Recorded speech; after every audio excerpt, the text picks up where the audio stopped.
Hello friends, GK गौर education पर आप सभी का स्वागत है। भारत ने बहुत बड़ी उपलब्धि हासिल की है। भारत ने अपने चंद्रयान को चंद्रमा पर सफलतापूर्वक लैंड करा दिया है और देखिए भारत ने इतिहास रच दिया है। मिशन चंद्रयान 3 काफ़ी ट्रेंडिंग में है, काफ़ी हॉट टॉपिक है। आगामी परीक्षाओं में यहाँ से 100% क्वेश्चन देखने को मिलेगा। तो आज के क्लास में मिशन चंद्रयान 3 से रिलेटेड जितने भी इंपॉर्टेंट क्वेश्चन बन सकते हैं सारे को डिस्कस करेंगे। तो वीडियो को पूरा देखिए और आप सभी को वीडियो पसंद आता है तो लाइक और शेयर जरूर करना। तो अब चलिए शुरू करते हैं। पहला क्वेश्चन है, भारत चंद्रमा के दक्षिणी ध्रुव पर सॉफ्ट लैंडिंग करने वाला दुनिया का कौन सा देश बन गया है। क्वेश्चन को ध्यानपूर्वक पढ़िए। देखिए, चंद्रमा के दक्षिणी ध्रुव पर सॉफ्ट लैंडिंग करने वाला भारत विश्व का पहला देश बन गया है। अगर आपसे क्वेश्चन इस तरह पूछे कि चंद्रमा पर अपने यान को उतारने वाला भारत विश्व का कौन सा देश है, तो भारत चौथा देश है, अमेरिका, रूस और चीन के बाद में। लेकिन चंद्रमा के दक्षिणी ध्रुव पर आज तक किसी भी देश ने अपने यान को नहीं उतारा था और भारत ने दक्षिणी ध्रुव पर अपने यान को उतारकर इतिहास रच दिया है। और भारत ने कौन सी लैंडिंग कराई है वो भी याद रखिए, सॉफ्ट लैंडिंग। एक होता है हार्ड लैंडिंग। हार्ड लैंडिंग में यान को क्रैश कराया जाता है, सॉफ्ट लैंडिंग में चंद्रमा पर यान को धीरे धीरे उतारा जाता है। देखिए, दक्षिणी ध्रुव जो है ये चंद्रमा का अंधेरा वाला हिस्सा होता है। यहाँ पे उबड़ खाबड़ बहुत है, यहाँ पे बहुत सारे गड्ढे हैं। यान को उतारना इस जगह पर काफ़ी चैलेंजिंग होता है। देखिए, रूस ने हाल ही में अपना एक मिशन लॉन्च किया था, लूना 25। इसे भी दक्षिणी ध्रुव पर ही उतारना था लेकिन ये क्रैश कर गया और इसके कुछ ही दिन बाद भारत ने ये उपलब्धि हासिल कर ली है। तो वेरी इंपॉर्टेंट क्वेश्चन बनेगा, याद रखिए। भारत चंद्रमा के दक्षिणी ध्रुव पर अपने यान को उतारने वाला विश्व का पहला देश बन गया है। सौरमंडल का सबसे पुराना इम्पैक्ट क्रेटर किसे माना जाता है, तो ये है चंद्रमा का दक्षिणी ध्रुव। ये सौरमंडल का सबसे पुराना इम्पैक्ट क्रेटर माना जाता है, ठीक है। और ये इम्पैक्ट क्रेटर क्या होता है, तो देखिए किसी ग्रह या उपग्रह पर किसी उल्का पिंड से टक्कर होने के कारण जो गड्ढा बनता है, ये छोटे छोटे गड्ढे बनते हैं, इन्हें इम्पैक्ट क्रेटर कहा जाता है। काफ़ी ज़्यादा यहाँ पे गड्ढे होते हैं, इसलिए यहाँ पे यान को उतारना काफ़ी मुश्किल होता है और भारत ने अपने यान को इस जगह पे उतार के उपलब्धि हासिल कर ली है, ठीक है। चलिए अगला क्वेश्चन है, चंद्रयान 3 मिशन के तहत जो लैंडर दक्षिणी ध्रुव पर उतरा उसका क्या नाम है। तो देखिए, चंद्रयान 3 ये मिशन है और इसके तहत जो है चंद्रमा पर लैंडर को उतारा गया और इस लैंडर का नाम है विक्रम, ठीक है। विक्रम साराभाई के नाम पर इस लैंडर का नाम रखा गया है। विक्रम साराभाई कौन थे? विक्रम साराभाई को भारत में अंतरिक्ष कार्यक्रम का जनक कहा जाता है और लैंडर के अंदर ही मौजूद था रोवर। बाद में उसे धीरे धीरे चंद्रमा पे उतारा गया। भारत के किस मिशन ने सर्वप्रथम चंद्रमा पर पानी की उपलब्धता का पता लगाया था, तो ये था चंद्रयान 1 मिशन। देखिए, चंद्रमा के लिए भारत ने अब तक 3 मिशन लॉन्च किए हैं, चंद्रयान 1, चंद्रयान 2 और चंद्रयान 3। इसमें चंद्रयान 1 मिशन के तहत ही चंद्रमा पर पानी की उपलब्धता के बारे में पता लगाया गया था। चंद्रयान 1 मिशन कब लॉन्च किया गया था? 22 अक्टूबर 2008 को। चलिए अगला क्वेश्चन, लैंडर के चंद्रमा पर सफल लैंडिंग के लिए चंद्रयान 3 की मिशन डायरेक्टर कौन थी? तो देखिए, डॉक्टर रितु कारीदाल। चंद्रमा पर लैंडर को सफलतापूर्वक उतारने की पूरी जिम्मेदारी इन्हीं के हाथ में थी, डॉक्टर रितु कारीदाल को, ठीक है। तो ये चंद्रयान 3 मिशन की मिशन डायरेक्टर हैं। चंद्रयान 3 मिशन के प्रोजेक्ट डायरेक्टर कौन हैं? तो इसके प्रोजेक्ट डायरेक्टर हैं P Veeramuthuvel, option D. Chandrayaan 3 चंद्रमा पर किस दिन सफल लैंडिंग की?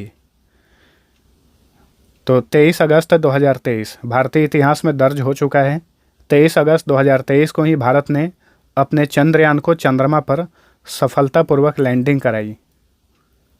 चलिए अगला क्वेश्चन, चंद्रयान 3 मिशन कब लॉन्च किया गया था? तो चंद्रयान 3 मिशन लॉन्च किया गया था पिछले महीने 14 जुलाई 2023 को और इसने कब लैंडिंग की? 23 अगस्त 2023 को, 41 दिन बाद। चंद्रयान 3 मिशन का उद्देश्य क्या है? तो देखिए, उद्देश्य क्या है ये ध्यान रखिएगा। चंद्रमा के दक्षिणी ध्रुव की मिट्टी और चट्टान का अध्ययन करना, चंद्रमा के सतह के नीचे की हलचल यानी भूकंप का पता लगाना, रासायनिक पदार्थों यानी चंद्रमा पर रासायनिक पदार्थों और खनिजों का पता लगाना और पानी की खोज करना। तो उपर्युक्त सही होगा। ये सारे उद्देश्य हैं, इसके अलावा बहुत सारा काम करना है। ठीक है, तो चंद्रयान-3 के बहुत सारे उद्देश्य हैं, इसमें से ये प्रमुख हैं, याद रखिए। चंद्रयान-3 मिशन के रोवर का क्या नाम है? तो चंद्रयान-3 मिशन में एक लैंडर है और एक रोवर है। लैंडर का नाम है विक्रम और रोवर का नाम है प्रज्ञान। मिशन चंद्रयान-2 कब लॉन्च किया गया था? तो देखिए, मिशन चंद्रयान-1 लॉन्च किया गया था 22 अक्टूबर, अभी मैंने आप सभी को बताया था, 2008 को। वहीं मिशन चंद्रयान-2 लॉन्च किया गया था 22 जुलाई 2019 को। और मिशन चंद्रयान-3 कब लॉन्च किया गया? 14 जुलाई 2023 को। चलिए अगला क्वेश्चन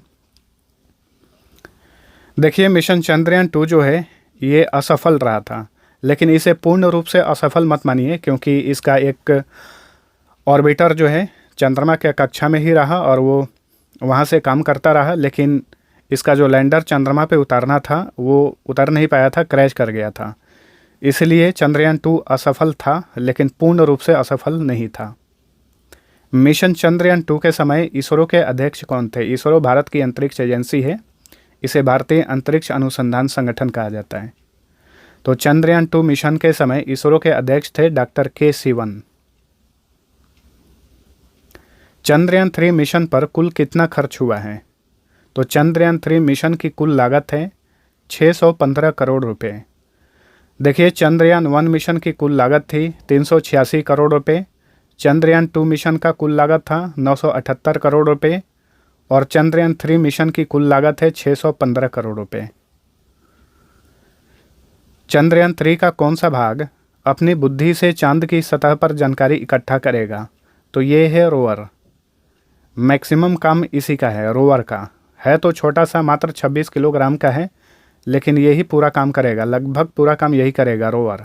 ठीक है, और रोवर का नाम क्या है? प्रज्ञान नाम है इसका। लैंडर का नाम है विक्रम। इन दोनों बातों को याद रखिएगा। मिशन चंद्रयान-1 के समय इसरो के अध्यक्ष कौन थे? तो चंद्रयान-2 मिशन के समय अध्यक्ष थे डॉक्टर के सिवन। वहीं चंद्रयान-1 मिशन के समय इसरो के अध्यक्ष थे जी माधवन नायर। अंतरिक्ष मिशन पर जाने वाले यान का पहला हिस्सा क्या कहलाता है? तो इसे प्रोपल्शन मॉड्यूल कहा जाता है। ठीक है, तो ये है पूरा लैंडर जो कि चंद्रमा पे उतरने वाला है, लेकिन इसमें से ये अलग होगा, जिसे ऑर्बिटर भी कहा जाता है, प्रोपल्शन मॉड्यूल। ये है प्रोपल्शन मॉड्यूल नीचे वाला, और ऊपर वाला है लैंडर। लैंडर के भीतर में रोवर है, इसके अंदर रोवर है। ठीक है, चलिए अगला क्वेश्चन। चंद्रयान-3 को जब धरती से चांद पर भेजा गया तब लैंडर और रोवर सहित उसका कुल वजन कितना था? तो लैंडर और रोवर सहित इसका कुल वजन था 3900 kilogram. Option D right answer है। चंद्रयान-3 मिशन के लैंडर का वजन कितना है? तो लैंडर का वजन है 1500 kilogram. Option C. Chandrayaan mission के रोवर का वजन कितना है? बहुत ही कम वजन है इसका, 26 किलोग्राम का है मात्र। ये जो छोटा सा आप देख रहे हैं यही है रोवर, यही पूरा काम करेगा। चंद्रमा का अध्ययन क्या कहलाता है? तो देखिए, चंद्रमा का अध्ययन कहलाता है selenology. Option B right answer. Cosmology ब्रह्मांड के अध्ययन को कहा जाता है। जियोलॉजी भूविज्ञान कहलाता है, पृथ्वी का अध्ययन जियोलॉजी। हेलियोलॉजी सूर्य के अध्ययन को हेलियोलॉजी कहा जाता है। चलिए अगला क्वेश्चन। चंद्रयान-3 का ऑर्बिटर चांद की कक्षा में कितने साल तक काम करेगा? ऑर्बिटर प्रोपल्शन मॉड्यूल, ठीक है, ये 1 साल तक काम करेगा। तो याद रखिए, चंद्रयान-3 का ऑर्बिटर ये 1 साल तक काम करेगा। चंद्रयान-3 के ऑर्बिटर का क्या उद्देश्य है? चलिए देखते हैं। पृथ्वी और लैंडर के बीच कम्युनिकेशन करना, इसका यही काम है। पृथ्वी और लैंडर जो कि चांद पे उतरा है, तो पृथ्वी से लैंडर के बीच में जो कम्युनिकेशन का काम करेगा ये ऑर्बिटर ही करेगा, जो कि चंद्रमा की कक्षा में घूम रहा है। 1 साल तक ये काम करेगा। चंद्रयान-3 के लैंडर और रोवर का जीवन काल कितना है? वेरी इंपॉर्टेंट क्वेश्चन है। तो देखिए ये है लैंडर और ये है छोटा सा रोवर, और इन दोनों का जीवन काल है मात्र 14 दिन का। 14 दिन पृथ्वी के लिए, लेकिन चंद्रमा के लिए 1 दिन। ठीक है, एक चंद्र दिवस यानी 14 दिन लैंडर और रोवर का ये पूरा जीवन काल है। अच्छा, 14 दिन तक ही ये क्यों काम करेगा? एक्चुअल में जिस भाग पे लैंडर और रोवर को उतारा गया है वहाँ पर बहुत कम मतलब 1 दिन के लिए, एक चंद्र दिवस के लिए ही वहाँ पे धूप रहता है और सोलर एनर्जी तब तक काम करेगा। उसके बाद जैसे ही धूप वहाँ से जाएगा तो धूप जाने के बाद -250 डिग्री से भी ज़्यादा वहाँ पे ठंड पड़ती है अंधेरे में, और इतना कम ठंड में हर तरह का मशीन ख़राब हो सकता है और पूर्ण रूप से लैंडर और रोवर काम करना बंद कर देगा। उसके बाद इससे संपर्क भी नहीं हो पाएगा। इसीलिए मात्र 14 दिन तक ही काम करेगा। ये पृथ्वी के लिए 14 दिन है और चांद के लिए मात्र 1 दिन, एक चंद्र दिवस, जिसे 1 लूनर डे कहा जाता है। चंद्रयान 3 को किस रॉकेट से लॉन्च किया गया था? इसे LVM-3M4 रॉकेट से लॉन्च किया गया था। LVM-3 का फुल फॉर्म होगा launch vehicle mark 3। Chandrayaan 3 mission के समय इसरो के अध्यक्ष कौन है? तो देखिए वर्तमान समय में इसरो के अध्यक्ष हैं S सोमनाथ। भारतीय अंतरिक्ष अनुसंधान संगठन की स्थापना कब हुई थी? यानी इसरो की स्थापना कब हुई थी? इसरो की स्थापना हुई थी 15 अगस्त 1969 को। इसरो का इंग्लिश में फुल फॉर्म होता है इंडियन स्पेस रिसर्च ऑर्गेनाइजेशन। भारतीय अंतरिक्ष अनुसंधान संगठन का मुख्यालय कहाँ पर है? इसका मुख्यालय कर्नाटक की कैपिटल बेंगलुरु में है। भारत का सैटेलाइट मैन ऑफ इंडिया किसे कहा जाता है? इम्पोर्टेंट क्वेश्चन है। तो देखिए भारत का सैटेलाइट मैन ऑफ इंडिया कहा जाता है उडुपी रामचंद्र राव को। UR राव को भारत का सैटेलाइट मैन ऑफ इंडिया कहा जाता है। एक्चुअल में भारत ने अपना पहला सैटेलाइट लॉन्च किया था 1975 में। उस सैटेलाइट का नाम था आर्यभट्ट। हालांकि रूस ने इसे लॉन्च किया था, लेकिन इस सैटेलाइट को लॉन्च करने के लिए नेतृत्व किए थे उडुपी रामचंद्र राव, इसलिए इन्हें भारत का सैटेलाइट मैन ऑफ इंडिया कहा जाता है। APJ अब्दुल कलाम को मिसाइल मैन कहा जाता है। भारत में अंतरिक्ष कार्यक्रम का जनक किसे कहा जाता है? भारत में अंतरिक्ष कार्यक्रम का जनक कहा जाता है विक्रम साराभाई को। Option B right answer. ठीक है, और ये इसरो के प्रथम अध्यक्ष भी थे। होमी जहांगीर भाभा को भारत में परमाणु कार्यक्रम का जनक कहा जाता है, तो इसे भी याद रखिएगा। भारतीय अंतरिक्ष अनुसंधान संगठन के प्रथम अध्यक्ष कौन थे? यानी इसरो के प्रथम अध्यक्ष कौन थे? इसरो के प्रथम अध्यक्ष थे विक्रम साराभाई। MG के मेनन सेकंड नंबर के, सतीश धवन तीसरे और उडुपी रामचंद्र राव ये चौथे, इसरो के चौथे अध्यक्ष थे। ठीक है, तो सीरियल वाइज रख दिया हूँ, आप एक बार देख लेना। और इसमें देखिए सतीश धवन का जो नाम देख रहे हैं, इन्हीं के नाम पर श्री हरिकोटा में सतीश धवन स्पेस सेंटर का नाम रखा गया है। विक्रम साराभाई स्पेस सेंटर कहाँ पर है? विक्रम साराभाई स्पेस सेंटर तिरुवनंतपुरम में है, केरल के तिरुवनंतपुरम में। विक्रम साराभाई स्पेस सेंटर की स्थापना कब हुई थी? इसकी स्थापना हुई थी 21 नवंबर 1963 को। और विक्रम साराभाई स्पेस सेंटर की स्थापना किसने की थी? S उन्नीकृष्णन नायर ने। ठीक है, S उन्नीकृष्णन नायर ने विक्रम साराभाई स्पेस सेंटर की स्थापना की थी। सतीश धवन स्पेस सेंटर से पहली बार किस वर्ष रॉकेट लॉन्च किया गया था? 1979 में। भारतीय अंतरिक्ष अनुसंधान संगठन का प्राइमरी स्पेस पोर्ट कौन सा है? तो देखिए भारतीय इसरो का प्राइमरी स्पेस पोर्ट है सतीश धवन अंतरिक्ष केंद्र, जो कि आंध्र प्रदेश के श्रीहरिकोटा में है। Thumba equatorial rocket launching station की स्थापना कब हुई थी? इसकी स्थापना हुई थी 21 नवंबर 1963 को। ठीक है, तो विक्रम साराभाई स्पेस सेंटर और Thumba equatorial rocket launching station दोनों की स्थापना एक ही समय में हुई थी 21 नवंबर 1963 को। और याद रखिए Thumba equatorial rocket launching station कहाँ पर है? केरल के तिरुवनंतपुरम में है।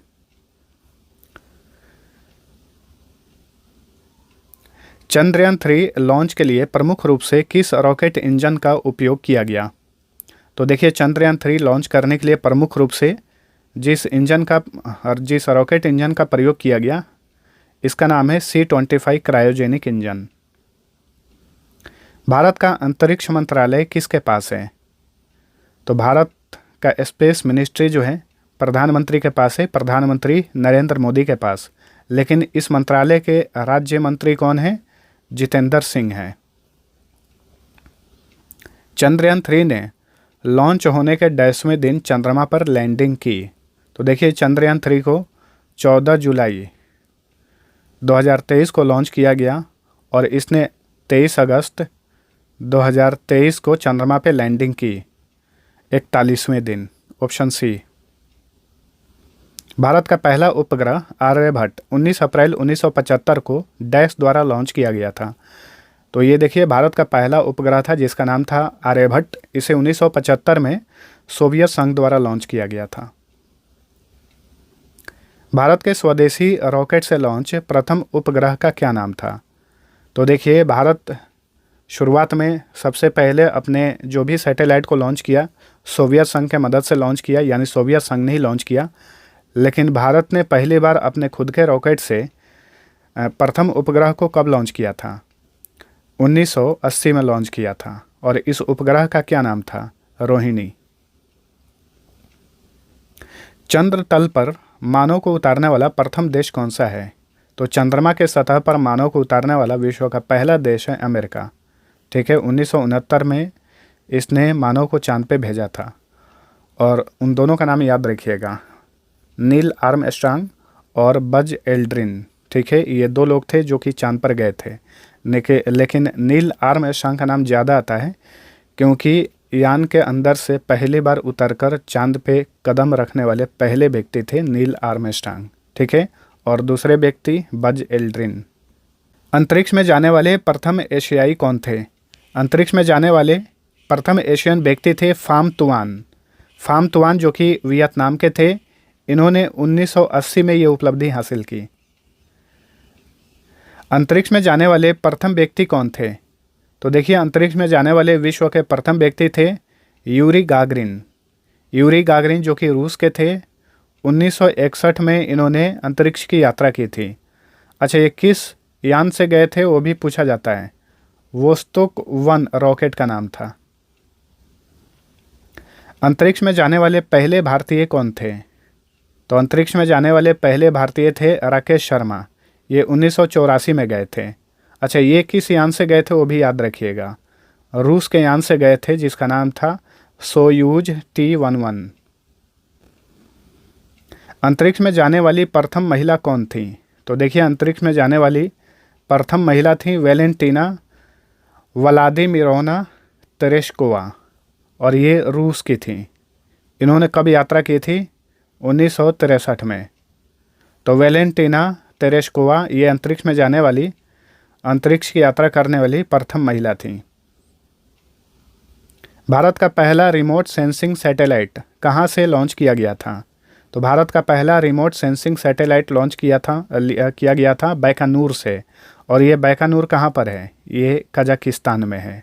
ठीक है, तो भारत का पहला रिमोट सेंसिंग सैटेलाइट 1988 में कजाकिस्तान के बैकानूर से लॉन्च किया गया था। और इस सैटेलाइट का नाम था IRS-IA। चंद्रमा पर कदम रखने वाले पहले व्यक्ति कौन थे?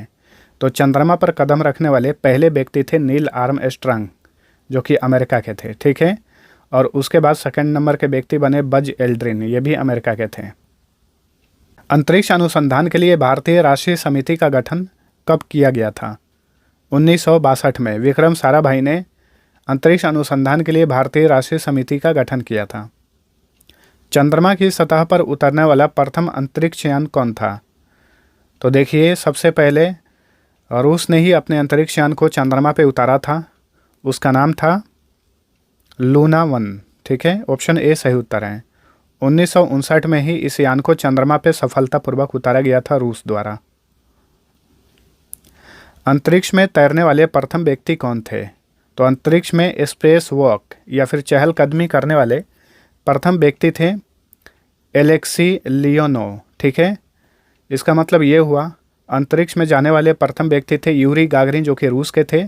और ये है अंतरिक्षयान। इससे बाहर निकलकर चहलकदमी करने वाले प्रथम व्यक्ति बने थे एलेक्सी लियोनोव, ये जो कि रूस के ही थे। इन्होंने ये उपलब्धि कब हासिल की थी? 1965 में। अब चलिए आप सभी के लिए एक क्विज है, अंतरिक्ष में जाने वाले पहले व्यक्ति कौन थे? तो फ्रेंड्स इसका आंसर कमेंट करके बताइए। और भी इसी तरीके से वीडियो पाने के लिए चैनल को सब्सक्राइब कर लीजिए। और आज का ये सेशन आप सभी को पसंद आया है तो लाइक और शेयर जरूर करना। तो अब चलिए मिलते हैं अगले वीडियो में, तब तक के लिए टेक केयर।